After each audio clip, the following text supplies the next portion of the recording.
Hi, my name is Judy Ochollah, an advocate of the High Court of Kenya.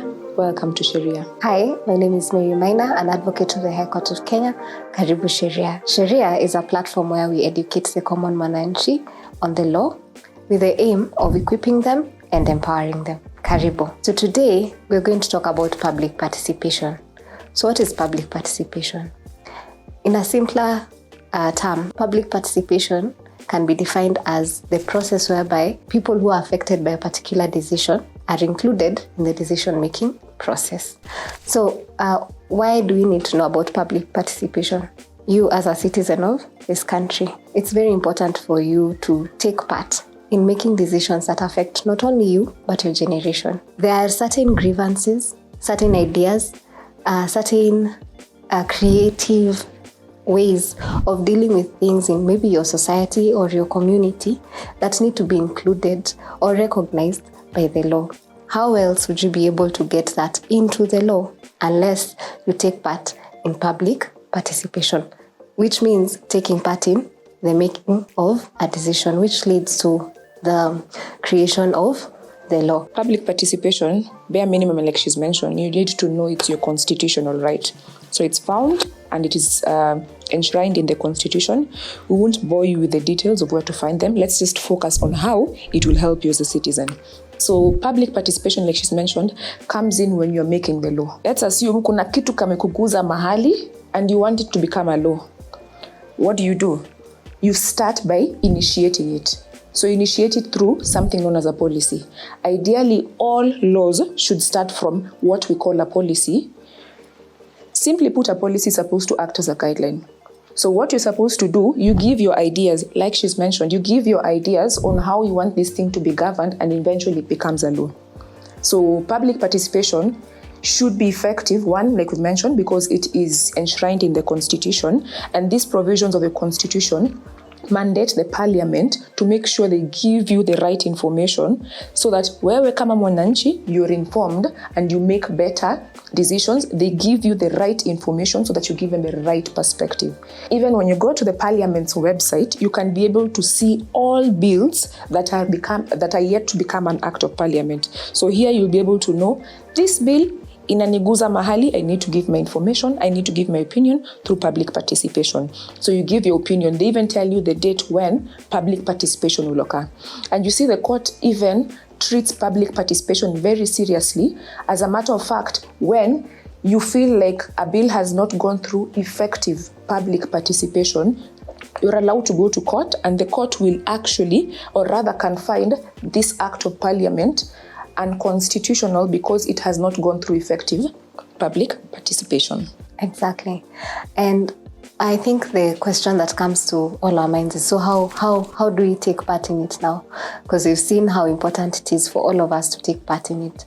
There are several ways. As she has said, the parliament is mandated, the legislative arm of the government is mandated even by the Constitution to make sure that it invites and opens the decision-making process, the process of making laws to all Kenyan citizens. So how do you take part in it? The first place is the public participation forums. This is where people sit down and discuss issues pertaining a particular subject. So say it's a gender matter, a gender issue. So certain groups, sometimes even NGOs that deal with gender matters will sit, and also it will be open to the public. So all members of the public are welcomed to sit down and discuss those issues. That's where you'll be able to share your ideas, you'll be able to share your views, you'll be able to share grievances that have not yet been reflected in the law, and it will help you channel that kind of change that you'd like to see in the society through the law. These public participation forums, they are commonly known as barazas. Someone said that they usually see the wazees, the old people, sit down and discussing. I think it's time even for the young people to rise and take part in having a say in what kind of law will be able to govern them, not only them, but the generations to come. Being that things are changing, times are changing, the issues we're facing in the society are also different. That needs to be represented in the law. We also have the the CSOs in full civil society organizations. They represent and help champion the rights of certain people in the society. Maybe your place the area kwenye unaishi, it faces a certain kind of problem that someone else coming from a different area, they're not facing that issue. You can form that organization, and you can even get it registered, and from there it can be a really good tool to champion your rights. And this has happened so many times. There are so many registered organizations that represent the different interests of the common mwananchi. I would suggest, because forming one and registering one can take time, especially when it comes to NGOs, I would suggest you look for one that may cover your interests. Ziko mingi sana. If you're a woman and maybe you have an issue that faces women in a particular place, you can look for the CSOs that deal with issues, gender issues. You can join it and then go and present that issue in that CSO. And then when it comes to policy making, it will be represented by that CSO. So I think we can now help you understand, ideally, what stages a law usually goes through and how public participation should come in. So the first thing you need to know is you start by identifying a legal problem. A legal problem means that there's a problem with the law, meaning the law that is there is not sufficiently covering that thing, or it is not there altogether. Case in point, when COVID immediately struck the country, we didn't have law to govern that. So that's an example of a legal problem which needs a law. So we have identified there's a legal problem. Then the next step is you bring it to the relevant department, agency, or ministry in charge of that area. E.g., instances for COVID, we go to the Ministry of Health, and this is called policy initiation. You have identified there's a problem with the law and you have initiated. Then this relevant department, agency, or ministry will go and do their research.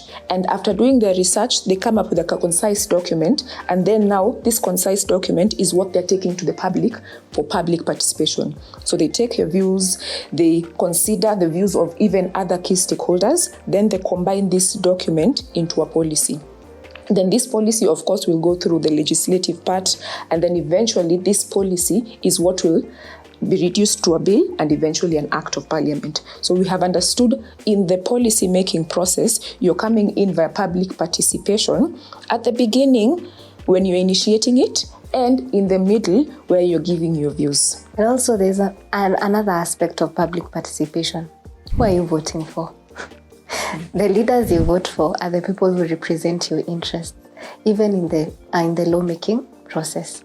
So get to vote for somebody who represents your interest. In that way, you have indirectly or even directly participated in this lawmaking process and in making the decisions also that affect you as a citizen of this country. Okay, so let us give you a painful example when umelalia maskio and you do not actively participate via public participation.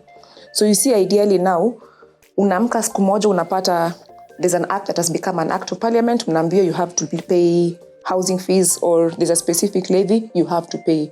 And fortunately or unfortunately, there was a point in time where that bill, before it became an act of parliament, went through public participation, and that was your opportunity as a citizen to say, no, this is what we want, this is what we don't want because of X, Y, Z. So if you don't go through the process of public participation, it becomes an act of parliament and it is still binding, whether you approve of it or not. Exactly. And just to add on to that point, there's a point where she said in passing that it can be challenged when it has not gone under the process of public participation, and it can be declared unconstitutional.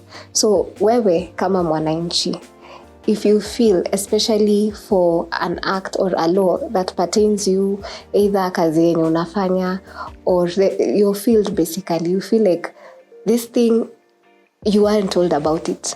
You are not given a place, a forum to speak your mind on what is being proposed. You can head on to the High Court, you can file a petition, and you can say this bill or this act, this law, it did not go through the proper process of public participation. So don't sit there useme sasa ni hivyo ishaenda. Hapana, there's a way for you to fight for.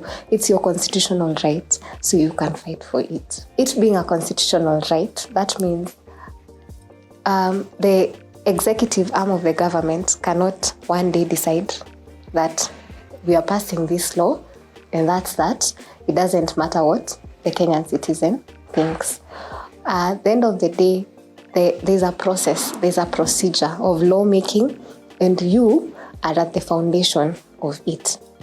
There are times when that has happened and things went a bit disarray. Maybe you can tell us about it.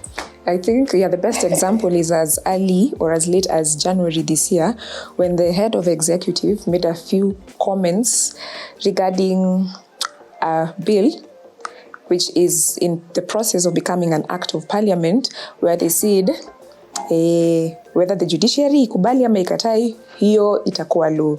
And I think as a result, the independence of the judiciary was compromised, and the Law Society of Kenya came up with a peaceful protest to try and enforce the independence of the judiciary, showing you that even if you go to court and you are objecting against a specific act of parliament, the judiciary has the right to back you up, especially where public participation has not been effectively conducted.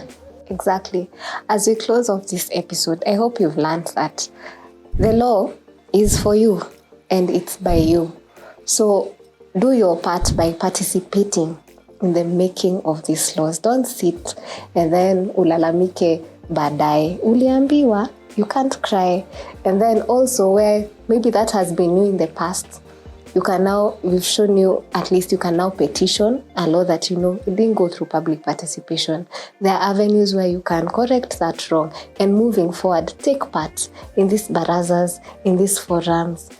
Let your ideas and your grievances be heard. Yeah, I think that's it. I hope tumekusaidia na kakitu kadogo unaweza enda kutetemesha watu nao kwa estate leo kuhusu public participation. Yeah. Thank you for joining us today. Like, comment, share and subscribe. Until next time. Bye. See ya.